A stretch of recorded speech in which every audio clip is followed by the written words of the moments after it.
Ladies and gentlemen, welcome to the show and welcome to episode 56 of Unmuted. Thank you guys for tuning in, whether you're watching live, watching the replay, or listening to this on audio over on Spotify or Anghami or Anchor. Thank you guys for tuning in. Roxanne is in the house. She says, hello all. Joy, peace, and love to all, especially Mr. Baby. Shout out to Roxanne. Thank you for all the love that you send our way. Sahar is in the house. What is up, Sahar? She says, hey, Tribe, Mudassar, Jackson, and Adnan. It's been a while. Hope all is great. Shout out to you. Sahar. Judy is also in the house. Hey, Tribe. Back to work, but I wanted to check on. Thank you, Judy. Yeah, everyone's slowly coming back to work. It's amazing. I love it. We were having a little chat before we hit live. It's hopeful times, I think. Wajih is also in the house. She says, "Hey everyone, hope everyone's doing well. What is up? Thank you guys all for tuning in. It's been a crazy little while, like we've been saying, and I'm super stoked that things are picking up. Everyone's getting busy again. I love that. The energy that it's creating. It's almost like there was a vacuum of positive energy that now times a week, and hopefully we could get some more and reach maybe 100 episodes. We're on episode 56, so we got a little ways to go, but I'm super happy. I'm excited about everything to come. We're, like I said in previous episodes, we're moving, so maybe in the future where we do Dubai based guests, they can come, we meet in person, social distancing and safe, but maybe in person, which would be cool. But yeah, man, and I want to shout out Abu Dhabi karaoke crew, Sahara and Ala, for this hookup. They're patrons, they're sponsors, they're longtime friends. They've been around supporting everything from Svengali to the show, from all the stuff we've done. So shout out to Abu Dhabi karaoke crew, and make sure you hit them up. Their link is going to be in the description of the Facebook video. Check them out. They're on Instagram and Facebook. And if you're in Abu Dhabi, or even if you're in Dubai now, when they start opening up the border, go check them out and go have some fun. They throw amazing parties. But anyway, let's get to episode 56, ladies and gentlemen. My guest is Mudassar Jackson. He's a Michael Jackson tribute act, and one of the best. So I'm very curious to talk to him about his journey, getting into what he does, and as a Michael Jackson fan myself, I'm pretty excited about this. I don't know how you guys feel, but Wajih says good AD karaoke crew, or go AD karaoke crew. Yeah, man, let's hit the intro.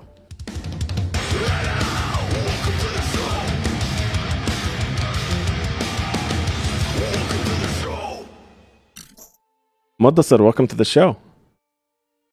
Thank you very much, Adnan, and it's my pleasure to be with you. It's wonderful to be around. Thank you for being here, man. It's been it's been I think I spoke to you about doing the show like 2 months ago. It's been a really long time. Yeah, it's been a long time, but time flies. Exactly. It doesn't fly. It's just this. It's like gone so quick in blink of an eye. Just 2 months ago we spoke about it, and here we are. Here we are, man. And to kick things off, I'm gonna start it the way I start all the podcasts. I say I gave you a little bit of an intro before that intro, but in your own words, could you introduce yourself to the tribe? Oh boy, yeah, sure. Thank you very much. I really appreciate that. And my name is Mudassar. My stage name is my real name is actually Mudassar Hassan Muhammad. And my stage name is Mudassar Jackson. That's just to initiate and to tell people. Actually, Jackson is actually the platform where people would understand when it's Mudassar and Jackson. It's this combination. So it's me as a shadow from masters. That is what I do on stage. I've been doing as a tribute act professionally. It's been 15 years, but before that, I've been doing it in my school, in my college, about almost 2 decades now. I'm here in this country over 2 decades almost. Originally, I'm from Pakistan, from Lahore, and not born here, but I've been raised here, finished my study here. Love this country, love this place, love the aura of this place. It has a lot of potential, some like artists like me. And I only do Michael Jackson sing, dance, and whatever the getup that you see now. So What that was else? going to be Yeah, my first question. Is in your own words, what is a tribute act?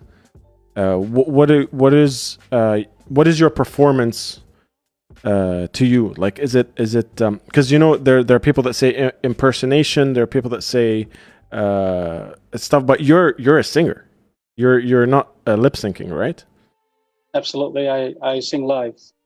And what is the tribute act title mean to you? Very good question at that, and wonderful question. I want to like give you 5 star on that.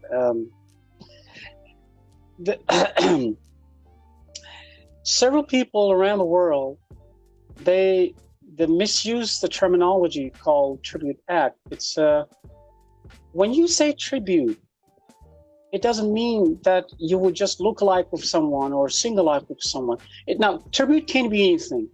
You can be performing on somewhere, taking the person's work in your own forms, in your own originality. That can be a tribute as well. But then there's a next level. So when you're actually say tribute, that's no more impersonation. That's no more copying. That goes to another level. It's like you're actually presenting someone's work in the most bestest justified way and forms. Mm-hmm. That's tribute. A lot. So several, and actually a majority of Michael Jackson lookalikes and sing-alike, with all my due respect, they're self-acclaimed saying tribute artist, but that's a very injustice way of saying tribute, because they're lip singing. They are not singing live. They are not performing live. They're not. They don't look even closer to Michael. I mean, thanks to God, Alhamdulillah, that I haven't done any surgery. I haven't done not even 0.00% surgery or any sort of alteration to my body, whether to face or anything, even the voice as well. Mm-hmm. It's all pure hard work. Tribute is, in a simple way, is to perform and to be able to give the best in the most justified way, in manners, whether it's a stage or home, in anywhere, the most justified way that is most accepted, not just being as a lookalike or sing-alike or impersonation. Yeah. And that's what, I don't know if you agree with me on this, but no, I do. I could be wrong too. I completely get it. I completely agree, and I think the difference is, like I was saying, is the performance aspect.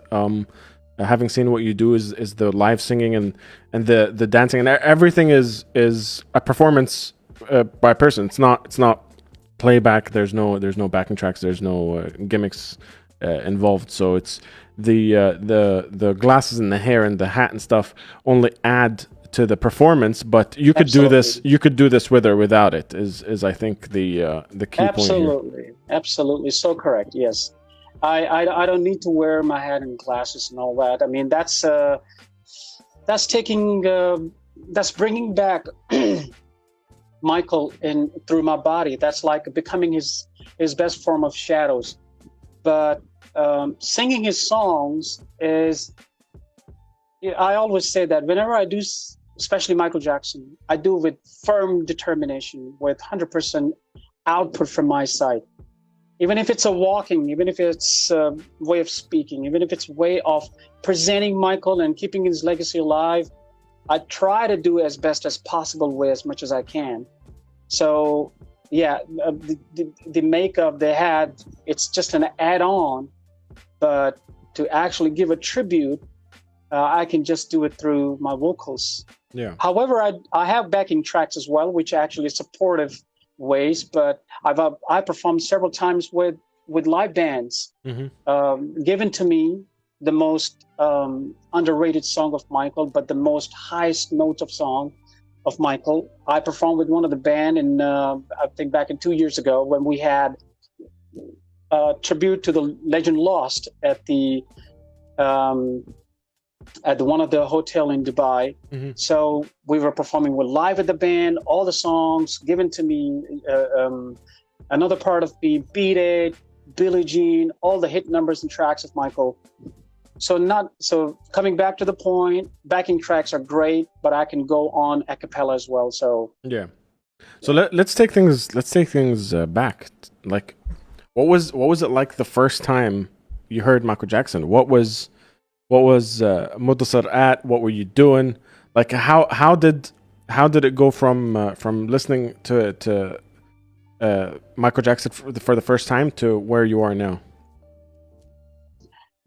oh boy, that was long ago. Yeah, absolutely. I still remember that day, and that's. You remember the first time you heard it? Yeah, I remember. But you'd be shocked and surprised, man. You'd be shocked and surprised where I heard him, how I heard him, and how he impacted. Because I mean, in Western culture and probably in Arabian countries is probably be different. At that time, I was in Pakistan, and we were watching a movie. It was a Pakistani movie, and there was a scene where this girl is just sitting in her room, and she's just turned on the channel. And the moment she turned on the channel, and I saw that she was watching the Motown 25 all time forever, Billie Jean, Michael Jackson was performing. It was, I think, in 1985, 86. That's when I heard for the first time in my entire life, Michael Jackson. That was in Pakistan, and he was performing. I saw that on a video cassette. You know, remember the VCR? Oh yeah. I don't know. Yeah, yeah. So I had. Yeah, no. I'm not that young. I'm not. Oh, gee. Okay. Whoa. We in the old times, like in 80s and 90s, we had a VCR, a video cassette recorder, and we had a VCP, video cassette player. So we had this big long tape, like a video tape, like you had an audio tape before. So we had at that time there was a video cassette player. So we rented that tape out and we played that, and that's where I heard Michael in 1985 playing, doing Billie Jean in 85. Wow. Came to UAE in 1989, and then I heard him on MTV, where Michael broke the record on MTV. That's where it started, when MTV was the only channel to watch all the celebrities. And in 1989, precisely, that's where I heard and saw Michael Jackson on MTV. Billie Jean, Beat It. Yeah, that was and it impacted me. I started dancing on the street like a young kid. I started dancing and screaming and shouting. Broke my lot of shoes. Got scolded from my parents. My father was never in a favor in the very initial stage. He was never in a favor of Michael Jackson because he didn't belong to a culture. He didn't belong to our region. So he's like, "What are you doing? What are you doing? What are you trying to be someone else?" And there was like a lot of ups and downs. And my father would always scold me. But over the patches of time, then my father started to support me. So yeah, that's where it started. That's where the whole thunder and storm came, and then I took it further down to my school here in Dubai, and I did the first song. I remember I did the first song was "Smooth Criminal," and everybody was blown up, and a lot of my friends and I didn't have fans at that time, and I'm talking about back in 1993 or 4. When his Bad album had already come. 92, his Dangerous album came, but before that, the Bad album was there. So I started to perform in the Bad album, Man in the Mirror, Bad, and Bad was like all the time in my mind. So that's where I started. So my first performance and the impact and everything started from a school life. And my first song that I performed was Smooth Criminal. And that's how it started, and the rest is a history. But how do you find out? Like, I don't know if people believe this, guys. And Khalid Tamimi's in the chat. Don't talk about this. Don't say shit. But I used to also dance to Michael Jackson. I tried to mimic the moves. A few people have seen me drunkenly do the moonwalk. But how do you go from like, because everyone used to copy or try to mimic his dance moves and his singing. What for you? Did you have to learn how to do it his way, or did it come more naturally to you? That you found it easier to like hit those marks and achieve the kind of performance? Oh, Adnan, is when you find yourself understanding your body from deep inside as a dancer. At that time, I used to do more of dancing, not more of singing, because I wanted to, one by one, correct my steps first. I never thought of singing, honestly. Never thought of singing. I always wanted to. I've done more of actually performance and dances on a backing track, which is like playing CD player or on a tape, than actually singing. So coming back to your question, I want to say hello, Khalid, to him first, since he's there. I know he's an awesome dude. So to everyone out there as well. Coming back to the question, so first was initially to correct the moves. A lot of input, a lot of hard work, lots of pain and broken bones and sweat and blood into this. Just, I won't say to perfect. You can never be a perfect. It can never be on a stage where you say I'm perfect or it's best. No, it's never. It's always a process. So on the stage of processing to understand his moves and understand the way he acts and what he wears and the way he moves. That was my first initial stage to grasp that perfectly. I wouldn't say perfectly, but to a certain stage where I'm able to perform. Then came the part of singing. Started singing slowly, made a lot of mistakes. I still do. And then probably I would say I'm still practicing my vocal practice probably 3 hours or 4 hours every second day in the car or at home. And I know I'm never perfect. I will not be perfect. Even Michael said he was always in the process of getting it done nicely. However, the vocal part came about, I would say 8 years or 9 years ago, where I merged myself into vocals to actually sing, because the first thing is done, the moves were done. But you hadn't sang before that? I hadn't sang before that, but I was doing more of impersonation, as in say backing tracks more 10 years ago. But then I came into the forms of singing. Obviously, it was a lot of amateurish singing at that time, 10 years before. But people still accepted me because of the looks, because of the dancing. However, if I was doing, let's say 10 songs, I would do at least 2 songs live singing. Most of them was Billie Jean, Beat It, or the Thriller album most of the time. So, and then slowly and steadily, it's a long story, 10 years. To summarize and to sum it up, that's where the singing started 10 years ago. And I thought, like, if I'm able to do dance, God has gifted everyone something where we can go beyond our limitations. If you stay determined on something, the impossible comes possible. And that's where I stayed determined. I will stick to only one act, only one person, only one artist, Michael Jackson. And then he inspired me. He inspired the whole world, the whole planet.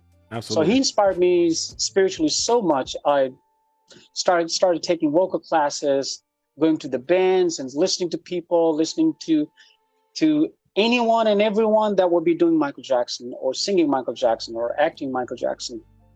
And I still do till today. Even if a kid would sing Michael Jackson's song, I will listen to the person or any singer, because there's always something to learn. Yeah. There's always something to rectify. So that's where the singing part came. And whatever it's now today, I'm able to deliver. I try, as I say again, I try. I'm nowhere as perfect, nowhere as the best, but I always try to give as much as best possible in the most acceptable way. Where people, they smile. My bottom line is to make people smile because their time is precious to me. If they're giving me attention, or to any artist, I think they should respect to those people, to those claps, to those appreciations, to those words, to those the looks, attentions. Yeah, absolutely, absolutely agree. So that's where the singing part came. Yeah. On this show, we've talked to a lot of different musicians, different artists, from graphic designers, filmmakers, all that stuff, and I love the process of not only just finding out what you want to do, but the first couple of steps of how you start to physically do it.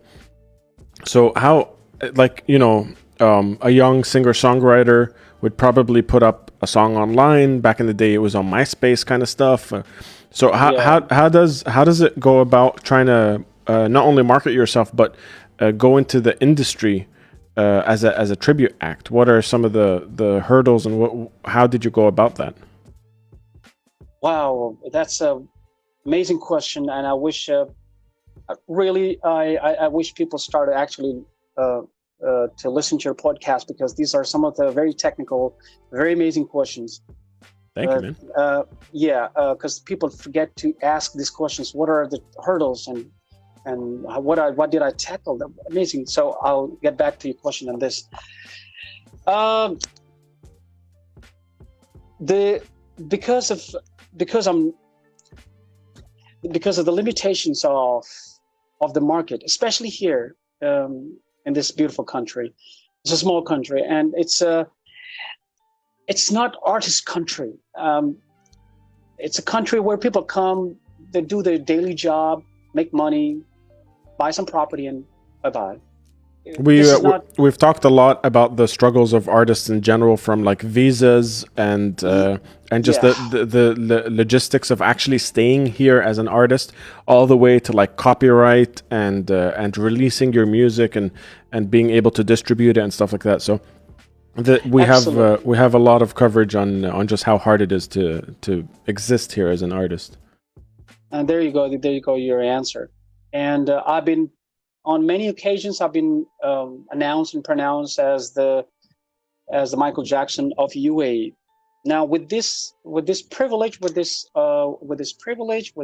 honor, I'm still not able to give what I wanted to give, because top of the line, with all due respect, this country is a Muslim country where Michael is not as appreciated, whereas he's appreciated across the other places, which is Europe, USA, and Canada. So I'm coming and integrating to your question.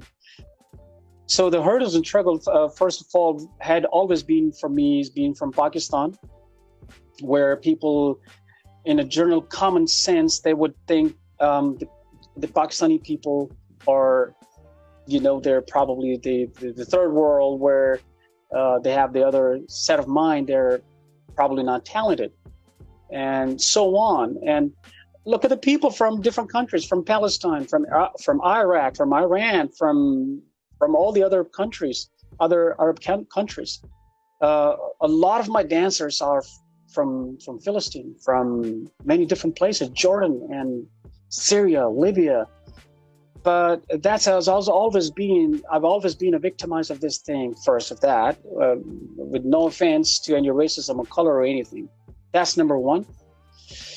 Number two, because of the limitations of the show here, because everybody wants to have more of original tracks than tribute tracks. Whereas in USA, UK, and Canada, the tribute tracks are actually the most one that's sold out. Because sometimes they can't afford to go to the real person or to the real artist. So if there's a tribute band there, let's say in Canada, in Montreal, people pay at least $20 to $30 for that, and they're just a great band playing Michael Jackson's or James Brown songs or Whitney Houston songs or XYZ. Do you think the UAE favors original music more than tribute? That's one of the problem. They don't favor much of the tribute acts. Not only to me. Mm-hmm. I haven't seen anyone doing Bruno Mars tribute or any other tribute act. So they're actually quite not in a favor of having a tribute tracks or tribute artist or tribute performances. I think speaking to you, yeah, I think there might be this like weird gray area because original music isn't very sought out, and original artists feel like they don't get the chance, and tribute artists don't feel like they get the chance. I think it's this weird gray area of covers. Yep, absolutely. Bingo, you said the right point. That's where however, the industry is now flourishing slowly and steadily. As more as the clubs are coming, as more the opportunities are coming, or the festivals are coming, or the small things are coming. So they are actually choosing local artists. I'm actually one of the best example. I perform at the WOW JBR for 2 days. I perform in front of the 25,000 people for Emirates Airlines. So they had me as well. So it depends purely on what occasion is that. But as to say from the government side, no, there is no support in that. There is totally no support in that. However, I mean, I'm not speaking against the government or anyone or any entity, but as an artist, sometimes we feel, and many other artists, we feel that we are limited. Yeah. I mean, why would you call somebody from all the way from Spain? I was very disappointed. I'll tell you on this note. There's one friend of mine who's actually from Spain, and he's a Michael Jackson tribute artist. I mean, with all due respect. So when he sings, his pronunciation is, technically speaking, his pronunciation is 40%. Mm-hmm. He can't pronounce, so he's limited by his pronunciation. So if you're limited by pronunciation, and you saw the guy he can't pronounce, you are not alone. It's not alone. It's not that. You're not alone. So you bring the guy out from Spain and get him the whole gigantic show in front of the Media City Amphitheater, and here I am, right here, living in Dubai. I mean, you guys know me already here. So that's where I felt really bad. So you bring somebody else from outside doing the same thing, but not respecting the local artists over here, the DJs over here, the dancers over here, the canvas drawers over here, the singers here. They're so amazing. You don't need to get people from outside. Yeah. They need to look into it. So I have no idea what's the fundamental lines or what's the fundamental thoughts in this, but overall, this country needs to think that a lot of great artists over here, like yourself, this is an amazing job that you're doing. You should be actually in probably in one of the radio channel or video channel, video joke, video or something. You see this? That's where I have no idea how to work it out. I've been here since a long time. We have the best drummer. Tamimi is the best drummer. He's okay. He could, yeah. Guitarist. They could be playing with the real artists coming at Formula One. So hire these people. They're great here, and there will be less. They'll be less expensive because they stay here. You don't need to have a cost of traveling and this and that. So I think what it is it's not just the UAE, but this in the Gulf in general, and a little bit the greater like Middle East area. I think we have this super strange import culture where because our TV shows, our music, and everything comes from abroad. Everything technically comes from abroad. There's something that clicks in our head that's like, if it was European or American, like, oh, there's a Swedish band coming to perform. It already kind of sounds like they have a leg up because they're imported. It's something that's not from here. We don't have this homegrown, or we do to some degree, but not as much as we'd like. That homegrown fan base, that homegrown art scene, or music scene, or any of that stuff. It's we always look to the outside, and I mean they even use it in posters, even at metal shows. Like. Norwegian band coming, and it's like, well, we have metal bands here. You could just, it's the same thing. Yeah, But that's absolutely. The import culture, I think, is one of the things. Like you were saying, a tribute act that isn't up to par, but is from Spain, probably used in the marketing of it. We're flying him in from Spain, and that becomes part of the marketing. The marketing, absolutely not true. You're right, absolutely. But here's the thing: I have performed for one of the royal family's daughter from Dubai, His Highness' daughter, back in about 15 years ago. I was right there performing in front of her for her 16th sweet birthday.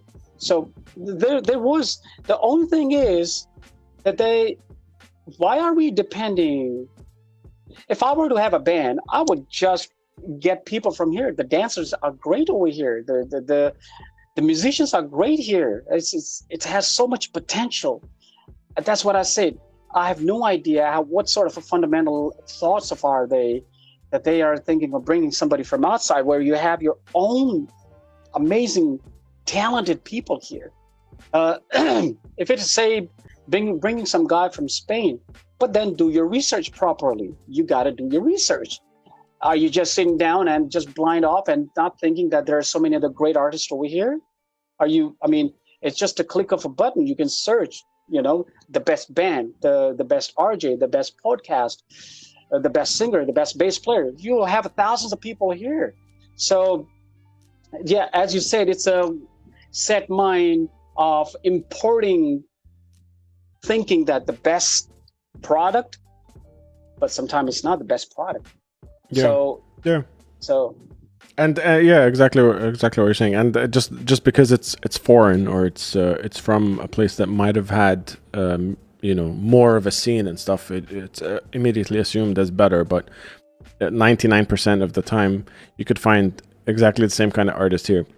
And the same thing happens with even film and stuff. Like, I've been on shoots where directors have been flown in from Germany, and the editor has been flown in from whatever, and you look around, you're like, we have those people here. You can just use them. But yeah, it's one of those. It's a very saddening thing. It's a very saddening thing, and I wish if I can reach out to, I don't know who, someone in the government, someone into those who looks at the entertainment of the country, that please look over here. You have when Giorgio Armani came to Dubai about 10 years ago, and they'd say Dubai is a mini New York.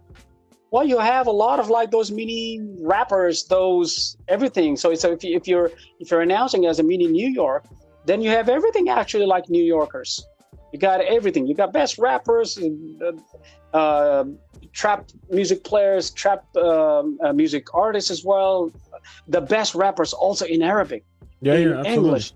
Yeah, so you have so many great artists over here, and I wish they can listen to my voice. Guys, like, please look at over here. This country is blessed, not only with with other things apart from that, but this country is blessed with artists like yourself, myself, and many other people. Start looking into it. Yeah, absolutely. Luckily, I've had conversations with people on the show that are tirelessly working at creating a better environment for artists in the UAE.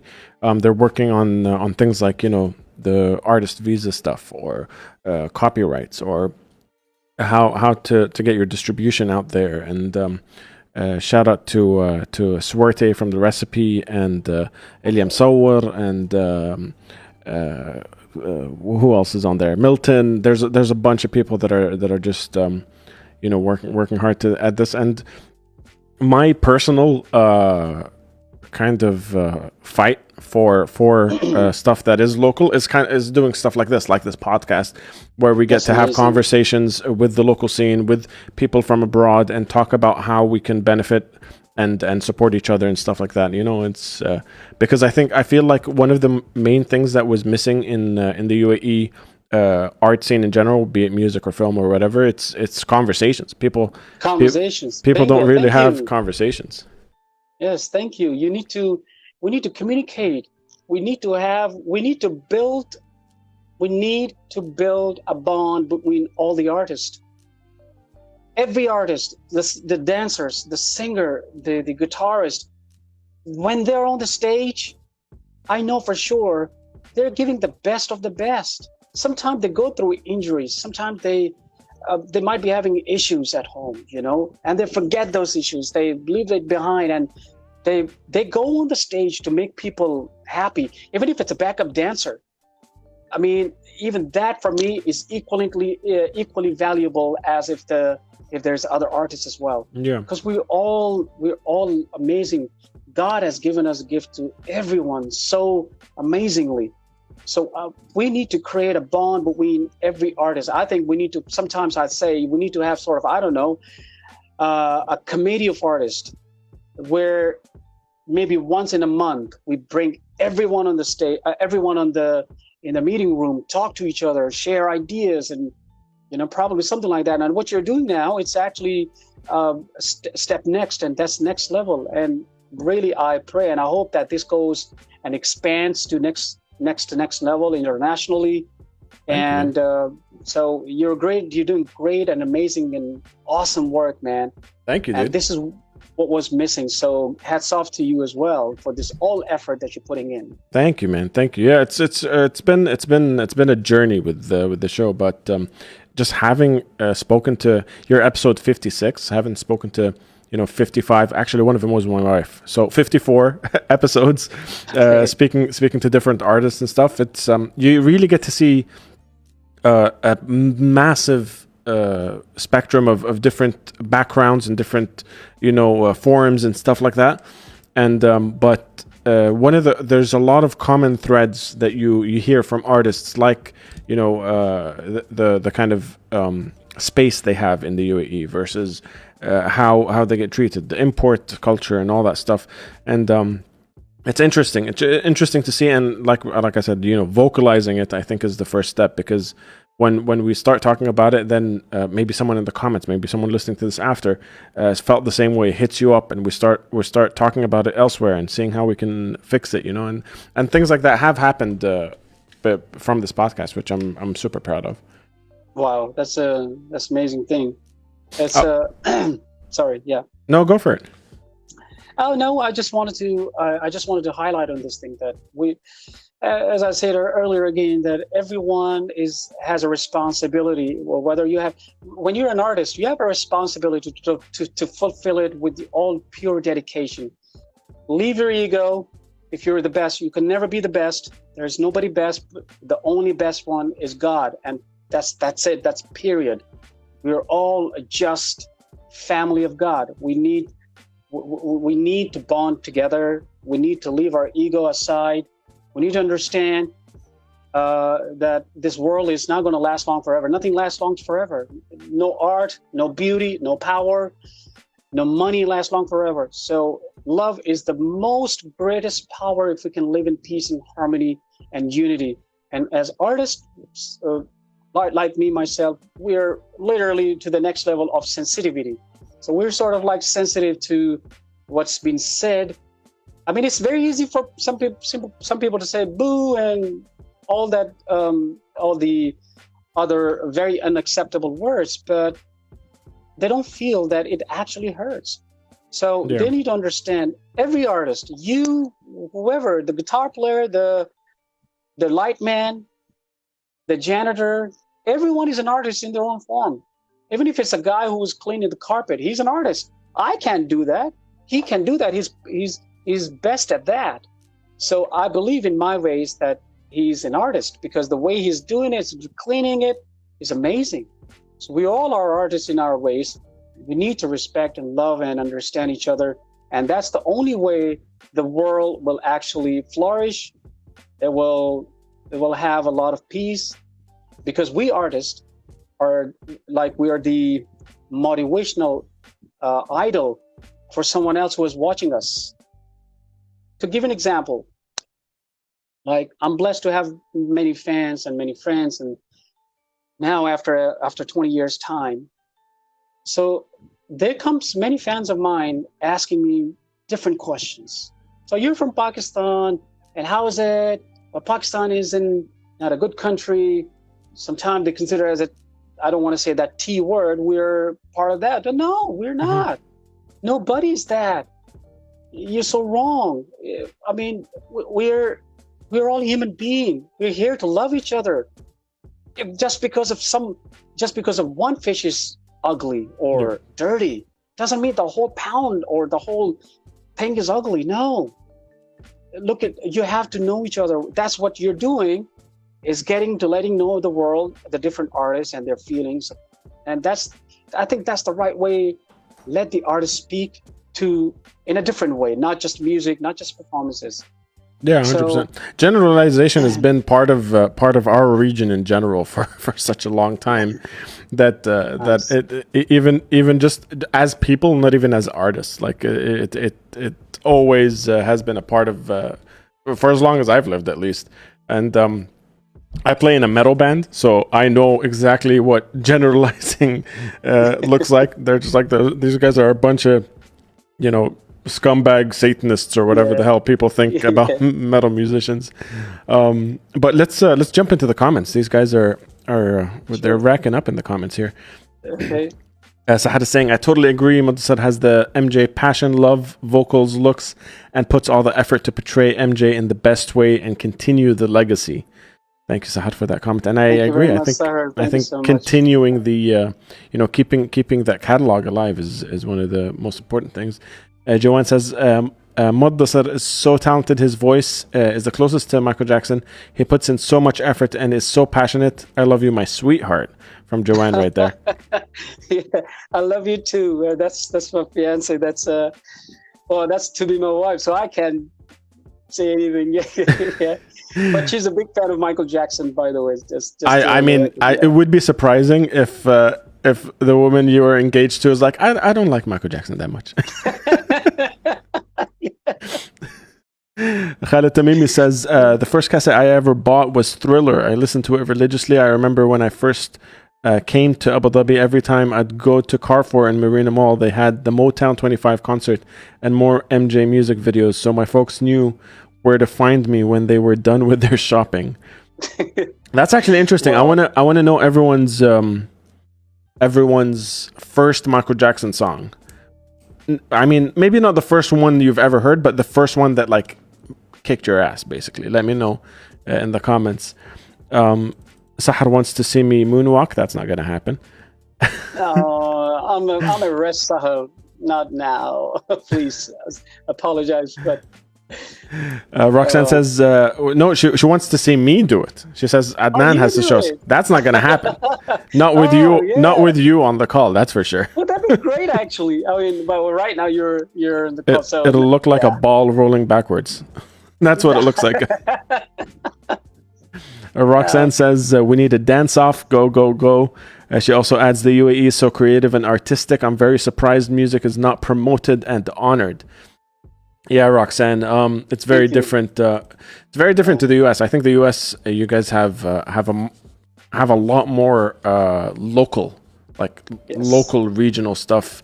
You guys, the East Coast, the West Coast, they like you build a fan base in your city and stuff. I don't think we have that here, not to that degree anyway. Not to that degree, absolutely correct. Yeah. Khalid Tamim is saying, I don't think a Bruno Mars tribute act would serve any purpose. Personally, I've always felt a sense of nostalgia when I go to see a tribute act like Pink Floyd, MJ, Queen, or Freddie Mercury more than Queen. He says, that's interesting. I like that. Do you think? Do you think in a tribute for a current artist isn't as impactful, or you know what I mean? Like not current, but someone that's currently releasing music as well. It can be it can be. It's not bad to have. Look, tributes are always, how would I say, they're always keeping the artist alive somewhere. Probably, if somebody couldn't see Bruno Mars on the larger scale, if they couldn't see that artist, but they can hear someone as close as best possible close to Bruno Mars, I would actually go. Yeah. Unless if I am a fan of Bruno Mars. So the tribute artists, they play a really, really major role. That's on the professional level. People need to understand that tribute artists are not just to show off as I'm talking about myself. I'm not just to show off and say, look at me, I can do that. No, it's look at me. I'm here to revive the memory as a shadow of the master in the most best experience that you didn't have it. Yeah. Many times I've been given comments, especially when I was performing at the Riverland in Dubai Parks and Resorts in 2017. There came a family. So the woman came to me and she hugged me and she started crying because I was performing. I performed, my last song was "Man in the Mirror." I gave up. I gave everything I could, my energy, my power, my musically speaking and dancing wise and singing wise. I did live "Man in the Mirror," and it goes, until the end it goes like "Man in the Mirror," and so on. So I finished that. Came out, and so the woman came to me, an elderly woman, I think she was about 65 or 70, from India. She hugged me and she cried, and I could see tears in her eyes. And she said, "Thank you. I didn't go to Michael Jackson's show and his concert, and you fulfilled my dream." Yeah. And I literally actually really cried. I had tears and hugged her. And that was the best Grammy for me, other than any awards I've ever got. That was the best award. And people were really they came for experience. So tribute artists, they are sort of like a shadow experience of the original artist. So it's not bad to have, I would say, even Tekashi 69 or Nicki Minaj or be any artist. It's good to have a tribute act because they are the ones who are keeping the real artists alive in many other forms in many other places. Yeah, I agree. I agree, except for those two. Please, no one make a tribute act for Tekashi 69. I'm kidding. But I do not like that music. No, I'm just saying it like. I know what you mean. But I make fun of them so much that the new music, I just don't get it. Man, I feel so old. I don't know, man. Is that a music? I don't know. When the triplet rap, the like mumble rap or whatever it's called first came out, I was like, yo, this is like the worst thing. And I'm a rap fan. I was like, this is the worst thing I've ever heard. And then the new stuff came out and I was like, what the fuck is this shit? This is horrible. Yeah, but it's the world is changing. I think people unfortunately, the metal bands. Which metal bands, by the way, do you play or like or love? Do I what? Which metal band you play or like and love to play? I mean, Hatebreed. I do a lot of like. I think Svengali kind of sounds a little new metal-y, metalcore, Korn, Killswitch Engage, those kind of bands. Does those bands has anything to do with pornography or showing butts and asses? No. The only asses are the actual members. They're just no. There's nothing at all. It's the opposite. It's hairy dudes. Yeah. So I mean, what I mean to say is, that's music.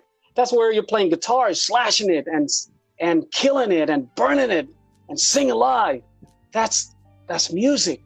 That's where you're playing drums, bass, those notes. That's music, man. Mm-hmm. That's like creative. That's like putting yourself into the instrument and getting played over there. But I mean, with all due respect to all the trap music and mumble rap, it's far out to my reach. and I have no idea how people are listening to this. The only thing that I understood in these sort of raps are mostly is the bass. Mm-hmm. It's not even the artist even that they're listening to. Okay, somebody's bluffing, blah blah blah blah, but it's the music. It's actually making the people move. Yeah, that's what I've noticed.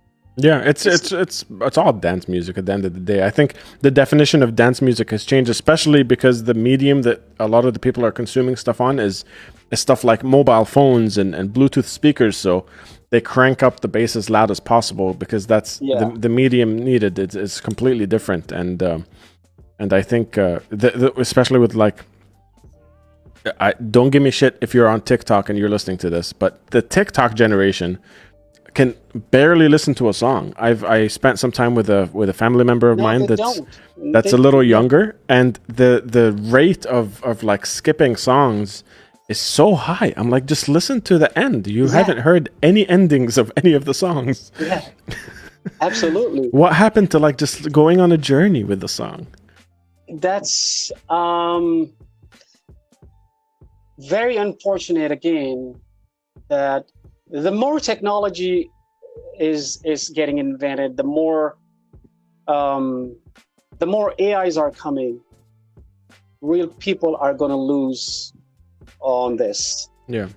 Very soon there will be no singers. There will be just some robot speaking something, and so-called great techno or house music. That's what they were playing. Well, yesterday, not yesterday, the day before, on the episode with Michael Asmar, episode 55, he told me something about digital influencers that I didn't know existed. So people are following graphics, basically. They're not a real person. They're an animation that a company makes, and the company chooses how to like animate them and make them say stuff, and they have an Instagram page or whatever, a TikTok page, all those things, and people follow them.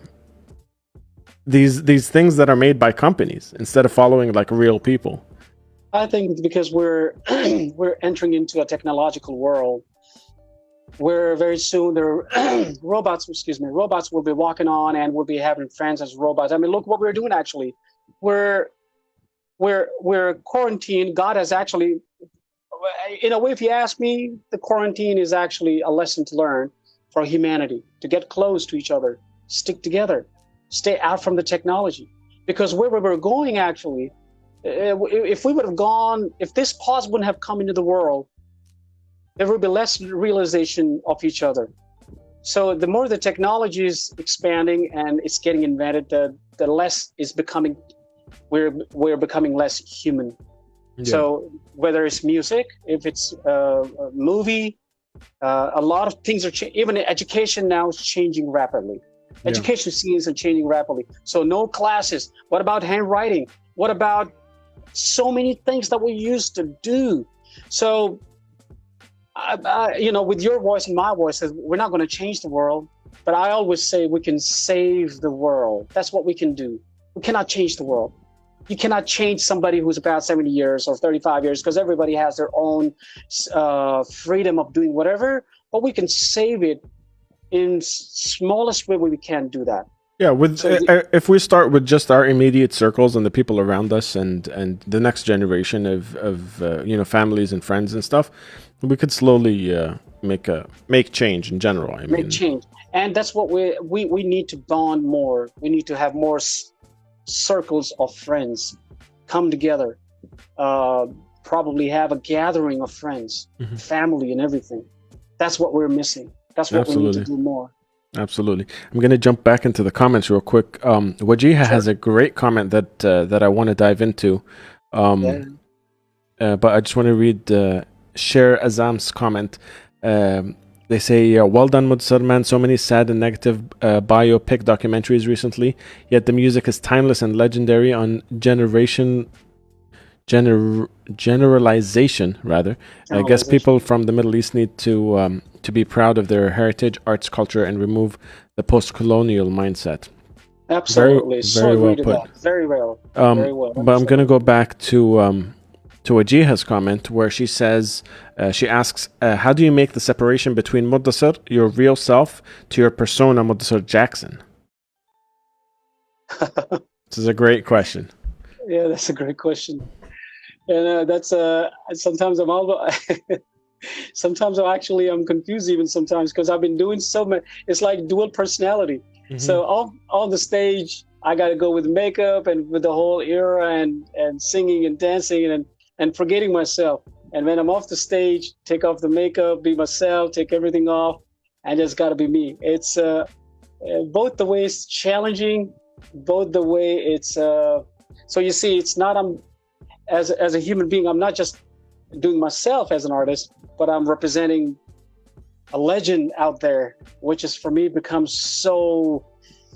sometimes becomes so risky. Sometimes it becomes so challenging that am I doing the right way? Because a lot of people really care about the person the persona, the person you're representing, and some people can like I've seen people get very offended if you say something about Michael Jackson. Oh yeah, they will rip you apart if you go to US, and especially to all the African American people, those who are actually godfathers of music and hip hop and all. If you say anything wrong about Michael, they will rip you apart because they know what Michael is, because Michael stood for them. So that's musically speaking is you can, and also is in terms of humanity you can't, because he did so much. So you can't do an injustice to somebody who was a greatest human being, a greatest artist, and the one who broke the barrier of MTV. So he was the one. So you can't just go by and like, I'm just going to do Michael Jackson's song as a tribute artist. If you tag yourself name as a tribute artist, you better watch yourself out, boy, there, because people are not going to leave you. They will rip you apart. Probably right then and there, or later on, or if you have a social media, they will rip you apart. Simple as that. And it's got to be like that. Yeah. Have you ever had a time where you felt like you stepped in to the persona before, or at a time you weren't exactly supposed to? Like, did you ever realize, oh, I'm kind of walking, I'm doing the MJ walk now, or many times. You know what I mean? Man, it's like many times. I just wear white socks and people start to notice. Oh, that's it. Okay. Many times I've been to my office and I was wearing a white socks and everybody noticed, because you can see the white socks, somebody walking, and it differentiates. And my pant is black. So yeah, man, it's always inside me. I'm always, I don't know. I see the world with a different perspective, with a different view. I see it from my view, and I see it from Michael Jackson's view. That helps me a lot. So yeah. That's awesome. You said at the office. So without you don't have to disclose anything you don't want to, but is the performance a full-time thing, or is this something you do parallel to something else? It's totally parallel. It's out of love. It's out of passion. It's out of my art that I discovered. So that's not full-time passion. That's not full-time job. That's something else. So yeah. Yeah, because I'm very curious how it all works out.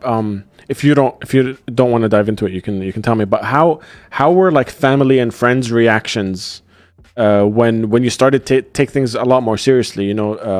Especially when you started adding the singing to it and taking things to a higher level. How was the reaction in the society? My family had because I belong to a country where Michael is not being accepted, but he's not understood. So there is a big difference. It's understanding the art of different categories. However, now the new generation of 2020, they understand what Michael is. But back in old days when I started, it was not the same case. It was totally different. It was very competitive for me. It was very hard, very challenging, very next to impossible. I've faced challenges where I've been asked to sometimes to give up by my fans, by my friends, by my family. I never give up. Mm-hmm. But the challenges has always been there because you see, if you want to, if you're pursuing something great, it's never going to be easy. Like, for example, the best example, classic example, UA pursuing to go to Mars. You think it was easy for them? I'm sure not. So anything to pursue as in forms of greatest, it's always going to be tough. If you want to be the greatest, so I always say, if you want to shine like a sun, first you have to be burned. You can't shine like a sun if you're not ready to be burned. Yeah.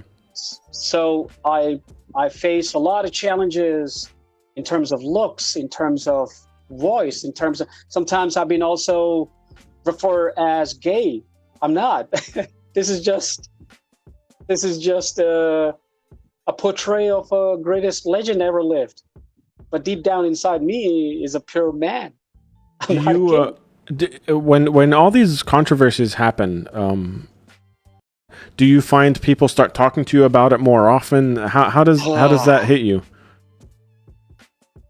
See, I get to taste love, and I get to taste hate and pain and everything else, and including. So it's like a whole package. Mm-hmm. Because I'm presenting the same person, it affects me too. And it affects everyone who's portraying Michael Jackson. Yeah. It affected me so bad that I was supposed to do a show in front of Burj Khalifa with Ammar. Yeah. Got canceled. Wow. Because of the documentary. Because of the documentary. It got canceled. They stopped it. They're saying, well, the new thing just came and Michael was a pedophile. The new case started now. I'm in close contact with Michael Jackson's state authority, people in USA, and I know them. Those who performed with Michael Jackson, I know them very well. We've been speaking online and offline as well. Mm-hmm. So yes, it has impacted not only me; it has impacted many other artists, those who are tribute artists around the world. We suffered a huge loss of shows, comments, and hatred, and everything, which was totally a garbage. What was sold is garbage. It's just because he's Michael Jackson, so people want to just put him down. So yeah, we suffered a huge loss. Yeah, I can imagine, because like you said, it you're portraying the person that they're talking about, so it must leak into your everyday life. Like everyone, Yes, I can imagine even people outside of the performance just having the inclination to voice their opinion to you when something like that comes out, because you're an expert on all things Michael Jackson, and I have an opinion. I need to tell Mudassar. Does that happen? Yeah. Yes, it does. My closest friend, he told me to going to go with me to the shows because he found that it's insulting. It's insulting. The people are booing you, and people are looking at a very awkward way, and they think that you're probably one other pedophile because you're impersonating the same person. They think I'm impersonating everything that he's doing in his life. No. If we're doing everything, might as well get the money for it.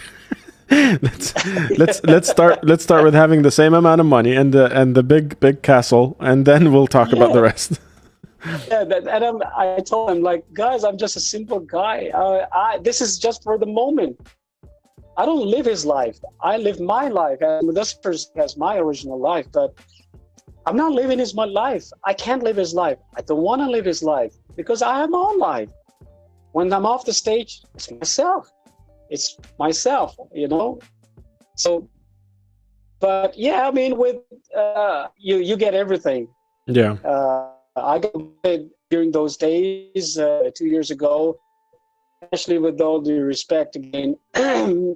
Miss Oprah Winfrey, the backstabbed Michael Jackson, who happened to be the most closest loving friend of Michael Jackson, backstabbed him when you know the guy is dead, when you know he's not there, when you know nobody can speak for him.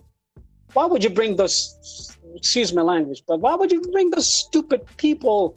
They just want to make money. Oh, this is unmuted, dude.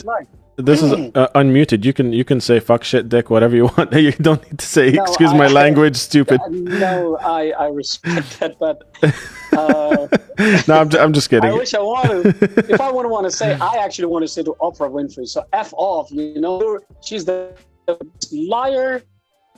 She's the worst liar. Martin Bashir, Oprah Winfrey. If you can reach out to her. And I stand like a man, stand strong on my words, that she's a BS and MF big liar she is. She's a backstabber. She's just a moneymaker. She just wanted to do for a name and fame because she knew that she was drowning down into fame and nobody was listening to craps. So she brought some those two stooges and those two clowns on down on the line, and they start talking about craps and bullshit around and manipulating people's mind.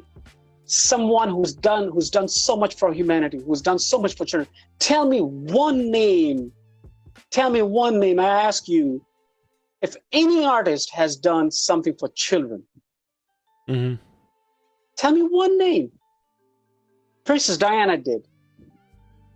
I'm talking about from the music industry. Yeah, I can't think of anyone right because now here nothing came close to Michael Jackson. Enjoying his life and partying, and DJ Khaled is partying and enjoying his life, doing everything. Michael Jackson was enjoying his life by giving something to kids, which he lost. Sorry, I'm just gonna put my charger. Yeah. So he gave it back to people, and this is what he got in return. That was stupid. That was crap. That was all. That's why a lot of artists like me, we suffered. It's not going to affect my personal life, though. Fair enough. It's not going to affect my personal life. Once the show is done, I'm out of the show. I'm doing my things. But does that passion, like I could see the passion in the way you're talking about it, does that make you want to, do when you're performing, do the best you can because you kind of want to, like, do you feel a sense of responsibility to revive his name and his legacy? Yes, of course. If I'm tagging my name with Jackson, so I'm actually taking a risk. Am I going to do something? Okay, maybe Arabs will understand now if I were to say, if I have tagged my name with Al Maktoum, if you knew me as Mudassar Al Maktoum, doesn't make sense. And if I do something wrong, out.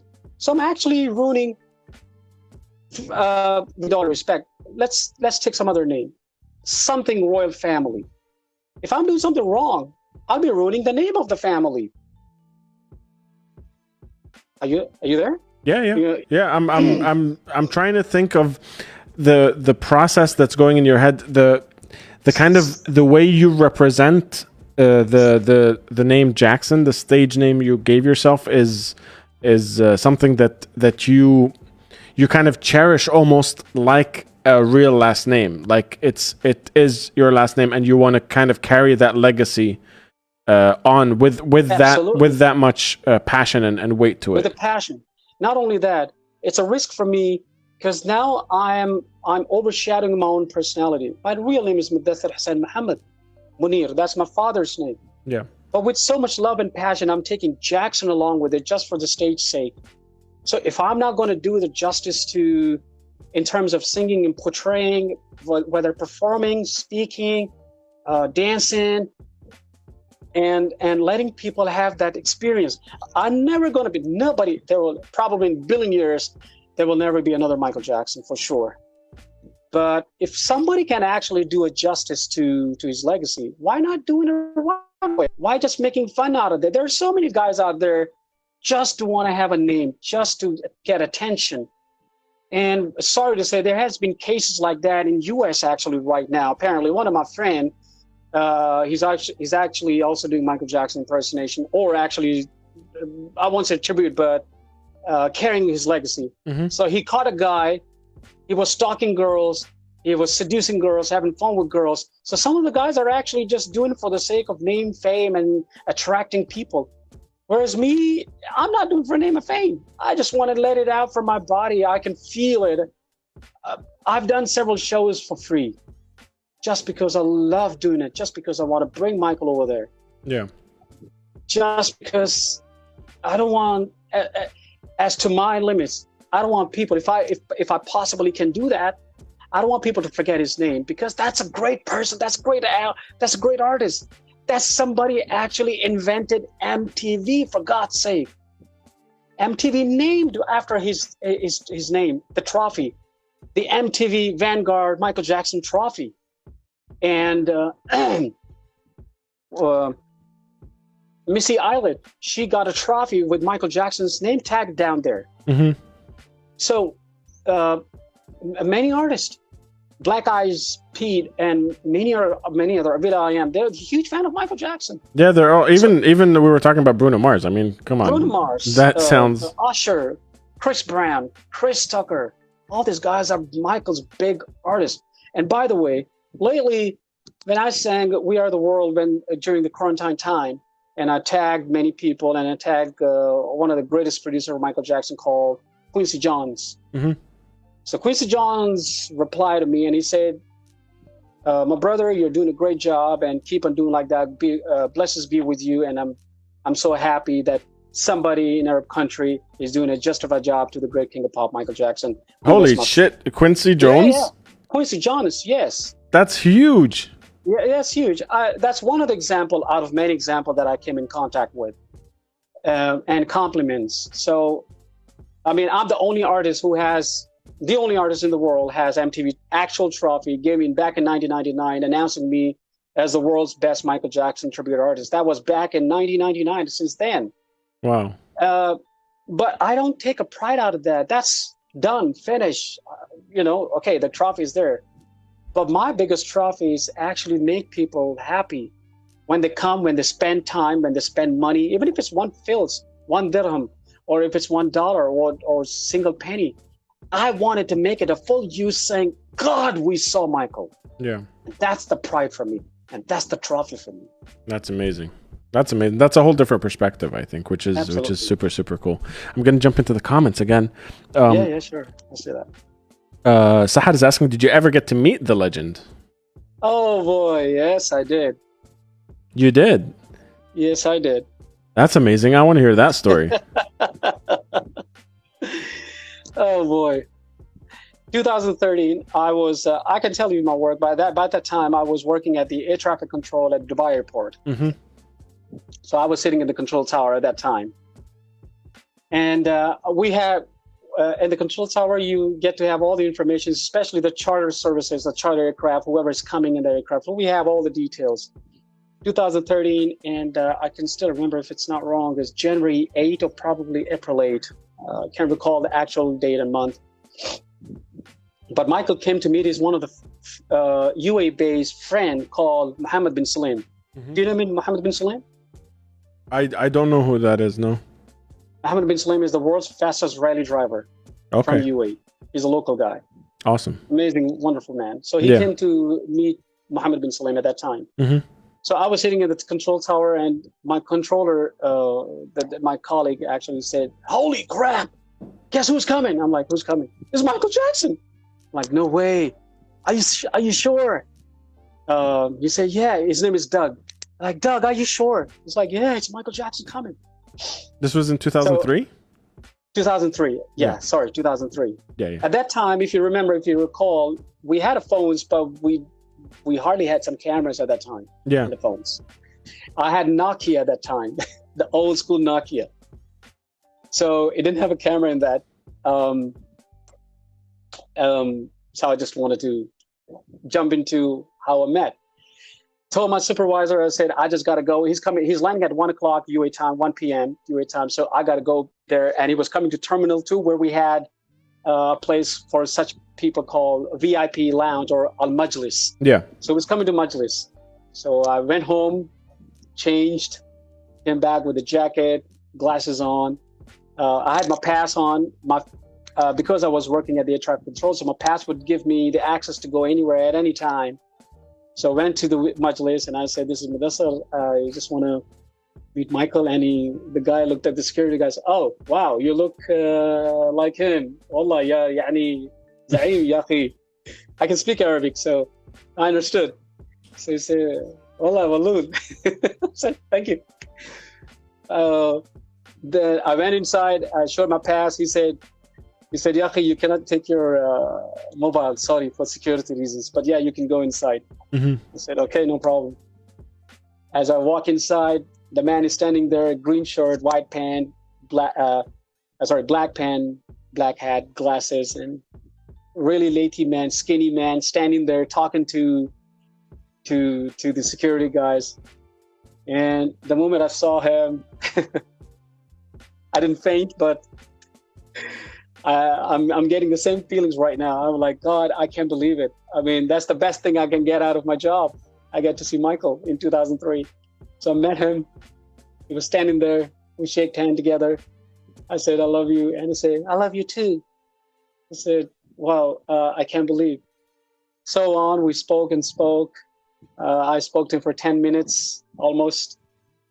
And then he had to go. His car came, his limousine came. And then he said to me, he asked me a weird question. Mm-hmm. He said, "Do people love me in Dubai?" And I looked at him. I said, "Michael, the whole world loves you, man. I love you so much." That is a weird question. Yeah, because he was always like, "Do really people love me? Do they understand me? Do they know me?" He was like being called as a king of pop, but he was always frightened because of his looks, because of people thought he's weird and, jacko-wacko and all that. But he was the most humble being, man. He was the most humble being. When I hugged him, I felt like I'm hugging a kid. His smell was amazing. I can go on. I can actually. Was he as soft spoken and as reserved as they make him out to be? Like, I see a couple of interviews here and there. Like, he's super reserved, right? You have to be reserved. You every word is watched. Your paparazzi, you're just taking the chance to make out anything and everything he spoke and said. So he had to be reserved, and naturally he was polite. He was gentle and he was polite. He was a true artist. He was down to earth. He didn't leave his ground, and yeah, he was like that. That is a crazy story. That is really cool. And I wish there was cameras back then. I wish I saw an image of you in the full outfit and Michael Jackson standing right in front of you. That would have been a crazy photo. I asked the security, "Do we have a footage of this?" He said, "Why you ask?" I said, "Can I have the footage?" He said, "No, it's for security reasons. We can't give you the footage of airport." You can't. We can. So the only thing I have is just my true words. I'm telling you from my heart. I'm telling you, I can swear on anyone that I actually literally met this guy in 2003. And he has, at the same day, the next day, he actually went to Burj Al Arab with Mohammed bin Salman. So that's another biggest proof that he was there in 2003 when he came. So because I was there at the control tower at the airport, so I had all the information, access to the flights, whoever's, even pilots and cabin crews and everyone, where is they're going, what the fuel, what the height and level and everything. So I took this, I wouldn't say advantage, but I took this honor of my job to go and meet the guy. And I met him and I shake this hand with him like this. And yeah, that's amazing, man. That's amazing. That's a great story, because there's not a lot of people that get to see him. And also, you got to meet him and talk to him, but not necessarily see him at concert, which is like a whole different dynamic, I think. It's a different dynamic. He was really, really, really a wonderful artist, wonderful human being. Man, I can't believe that. Can he be that good after being king of pop, the greatest entertainer ever lived, and yet being humbled? How is it possible? Yeah. I can't digest that. Yeah. So Yeah, he's got a crazy history, crazy the story, the whole story, like of Michael Jackson, everything he's been through, everything that's been happening is it's such a not only him, roller coaster. not only him, I would say Walt Disney was kicked out from the press, one of the advertising agencies, saying him, you don't have talent of drawing. Look where Walt Disney is. Yeah. Mark Zuckerberg, the Facebook guy, what happened to him? And many so on. Yeah. Elon Musk, and I can give you examples of pioneers.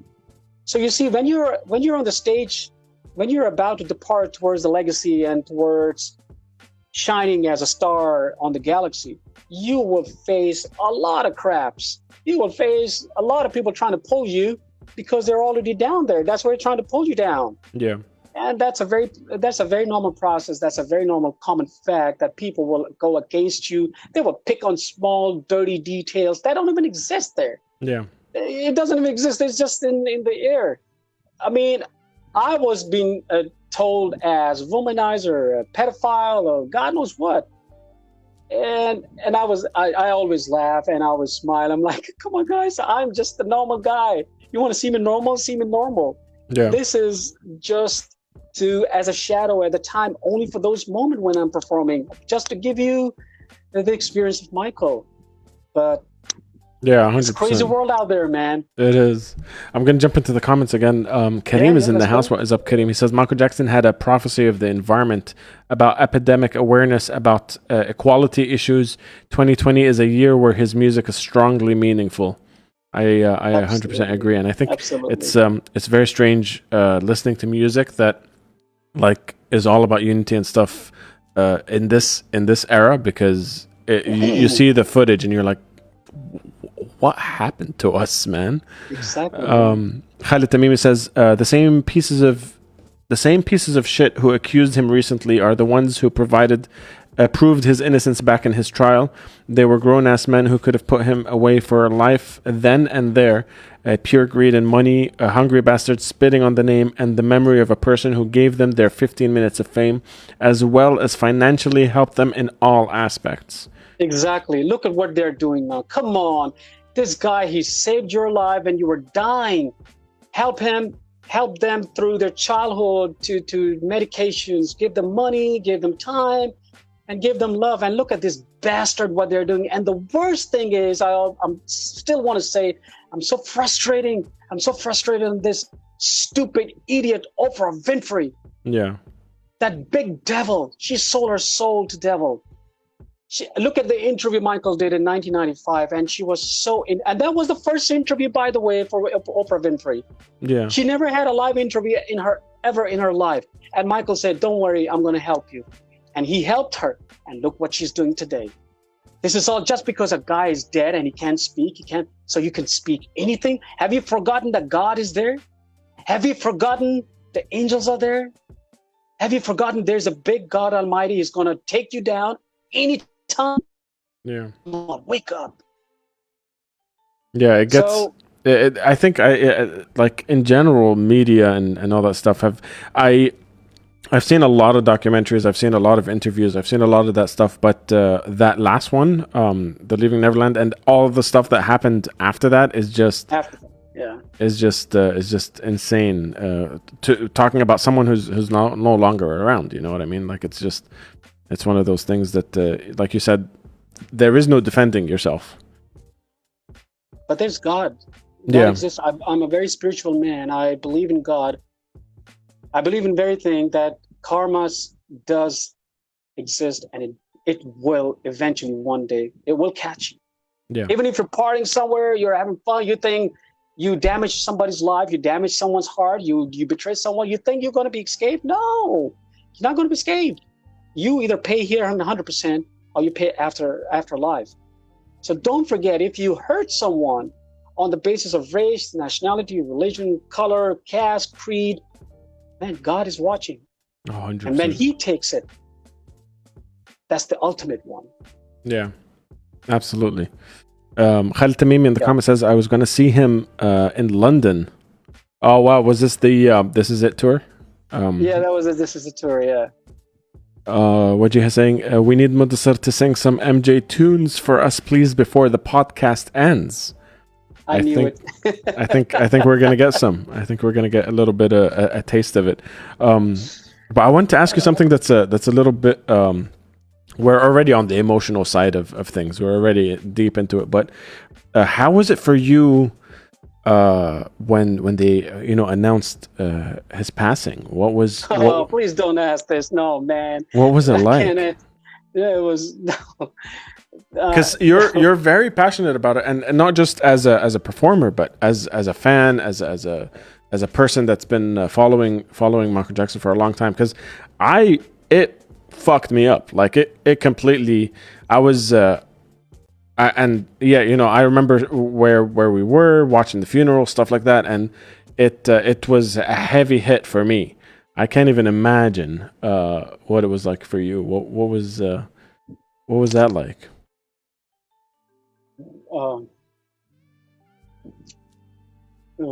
It was for me. I think I felt I would pass out, probably in coma.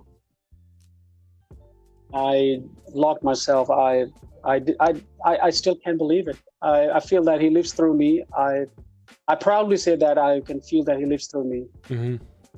But every year when it's 25th June, that's the day when he passed away. I don't talk to anyone. I don't speak to anyone. I'm passionately driven for this guy.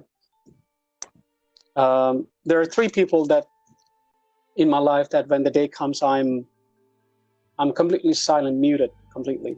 The day when my father and mother and Michael Jackson passed away. Mm-hmm. I mark those days as the worst days of the history of my life. The day when he passed away, it's still, I don't know how to describe it. It's unbelievable, and it's undescribable for me still till today. And I don't think so I'll be able to describe it in later on in any day, time, or any time in future as well, because it's something terrible. Every time I sing him, sometimes I feel that I sang his note. Mm-hmm. I delete that. I delete that note because it bounced back on me. It's like, are you living in me? This is a hurtful pain for me. So the person that I love the most lives inside me, and is not there actually. How unexplainable that pain would be. Yeah. So as to answer your question, no, I still feel those days are locked and paused in my life, and I can't get over it. People say get over it. Is it passed away? Sure.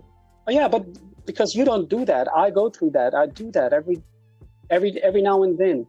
Mm-hmm. So that day is marked as probably a Hiroshima on me.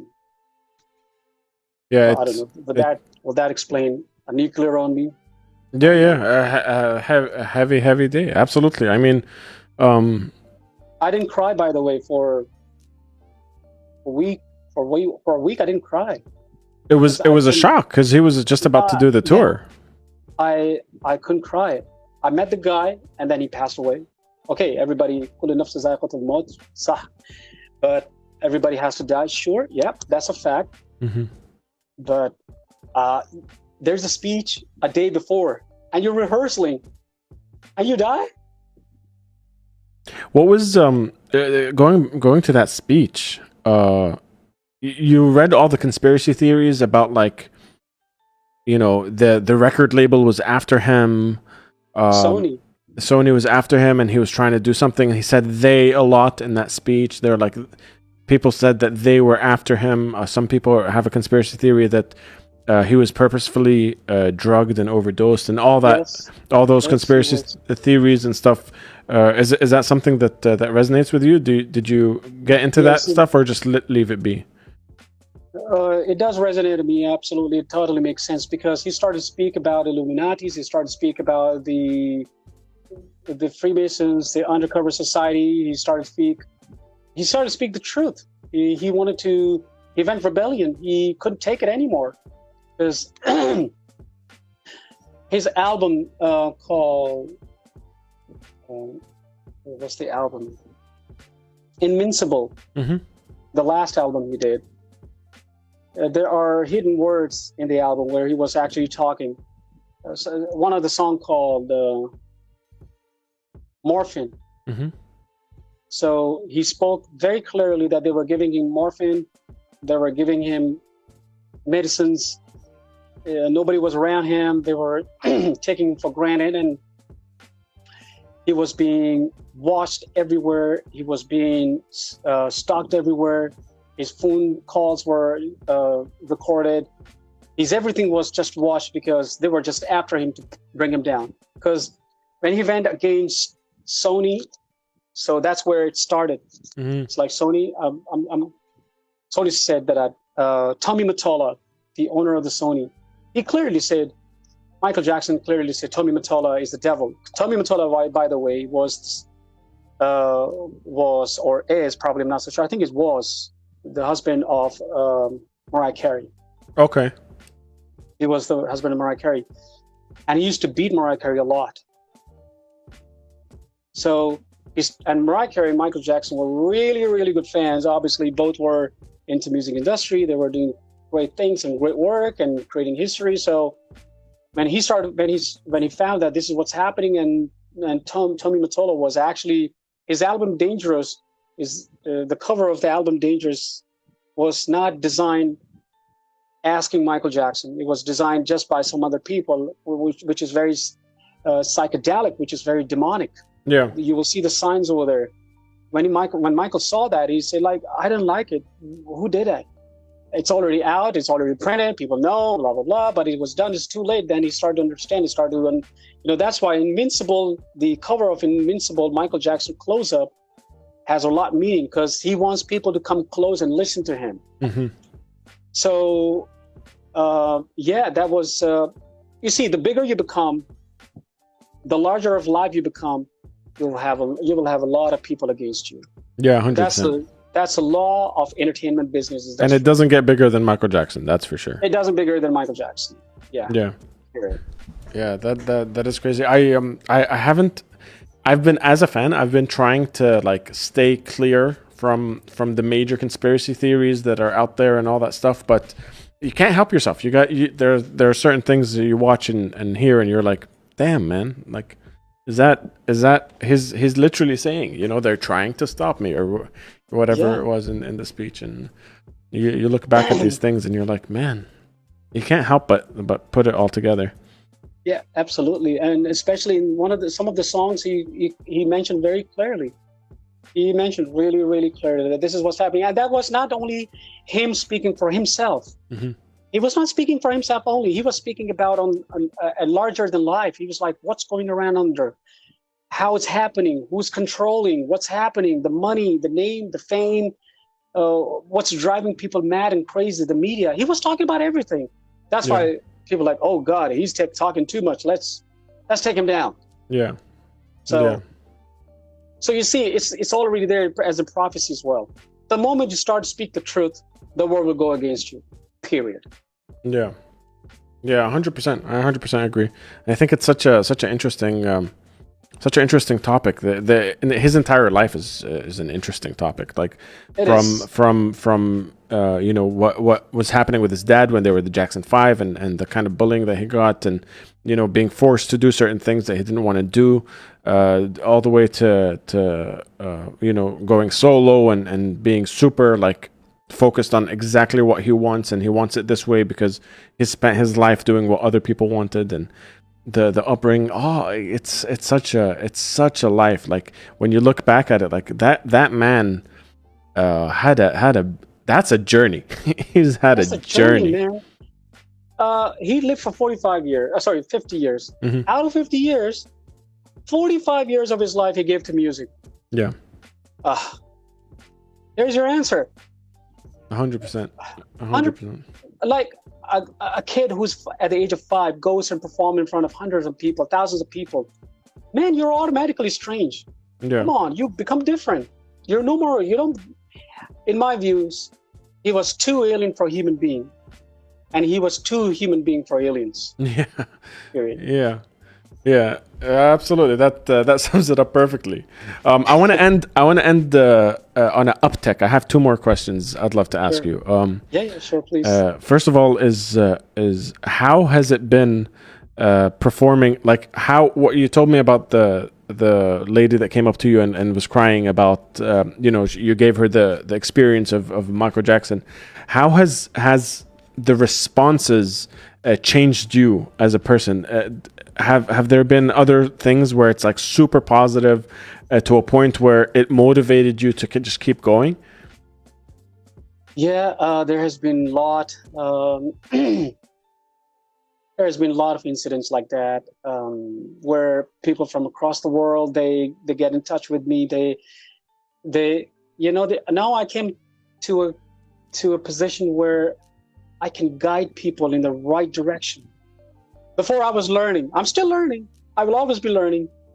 But now I think I came to a point where I can guide people in terms of performance, in terms of music, in terms of justifying and doing a justice to your art.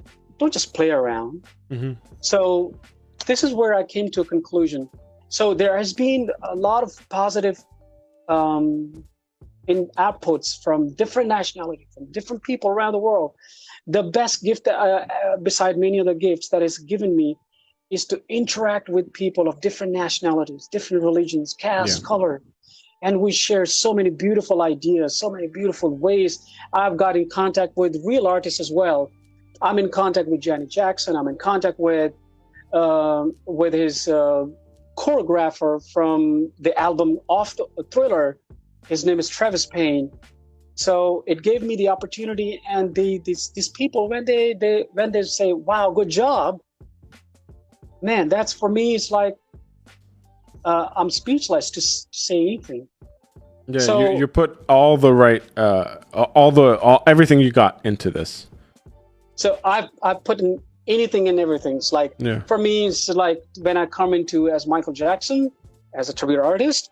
So that's me giving everything the best way I can in terms of as an art, as in technically speaking, humanity-wise speaking, experiences, the journey, advices, and the do's and don'ts, the pros and cons. So there's so much to learn from many other people. There's so much to learn from it. I learn typically from a child who's 5 years old to a guy who's 85 years old, because life is it's like an education. 100%. You're always learning. Absolutely something. agree with that. So yeah, there's been really, really phenomenal and amazing top of the line output for me now, because people start to understand that what I do is serious. I don't joke around. I don't do it just to interact females or the general public, or for the name and fame. It's something very serious. I'm a professional. I don't waste people's time, and I expect the same. So over the period of time, so that's where I've gained all, so to speak. Very well put, man. So I'm going back to Wajiha's comment. We need Mudassar to sing some MJ. And I don't know what do you wanna give the tribe here? Oh boy, I want to go on a sort of slow BDM, beats per minute. That is BMP. So I don't know. Human Nature. Human Nature, ladies and gentlemen, by Mudassar Jackson. Go for it, bro. Can I play the track back? I can play the track, or you want to do a cappella? Is it? Yeah, yeah. You can play it. You can play the music. Okay. I don't think we can get copyright strike just the music. Let's hope so. Let's hope it doesn't. Yeah. Oh well. Okay. Forgive me if I chalk at anywhere if my notes go up and down because I generally didn't practice for vocals. Otherwise, I would practice at least 2 days, 3 days before. But I was ready just for the interview, so I want to apologize in the very beginning. Don't apologize. Just do your thing, brother. Okay. There we go.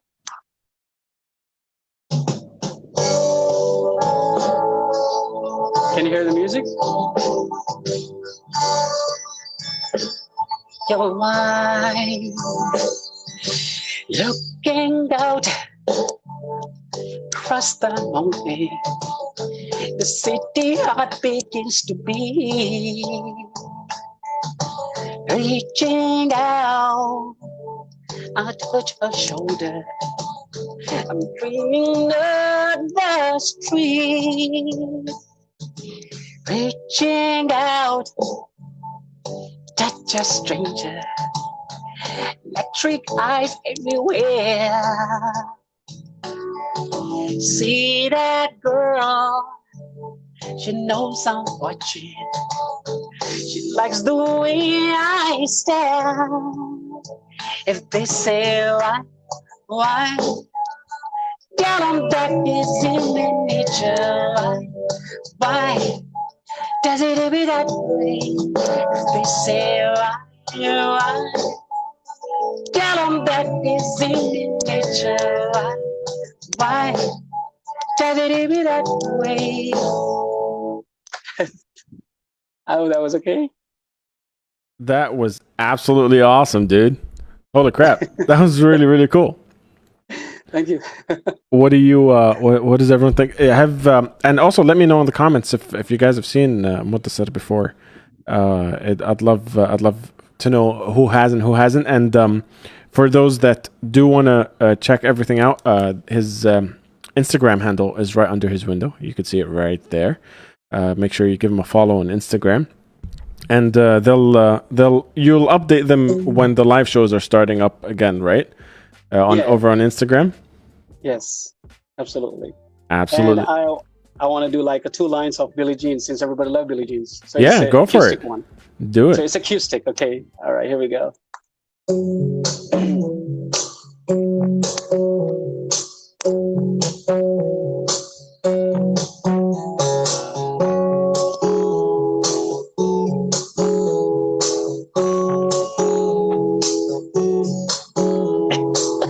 She was more like a Billie Jean from a machine. I said, oh my, but what do you mean I am the one? Oh, dance, oh, go, in around. She said, I am the one. Oh, dance, oh, go, in around. Yeah. She told me her name was Billie Jean, and she got to sing. Then heavy head, I can be the one. Oh, dance, oh, go, in around. Always told me, be careful what you do. I don't go around breaking your girl's and the mama always told me, be careful who you love. Be careful what you do, cause a lie becomes the truth. But Billie Jean's not my girl. She's just a girl. But the kid isn't what my son. She says I am a woman. The kid isn't what my son.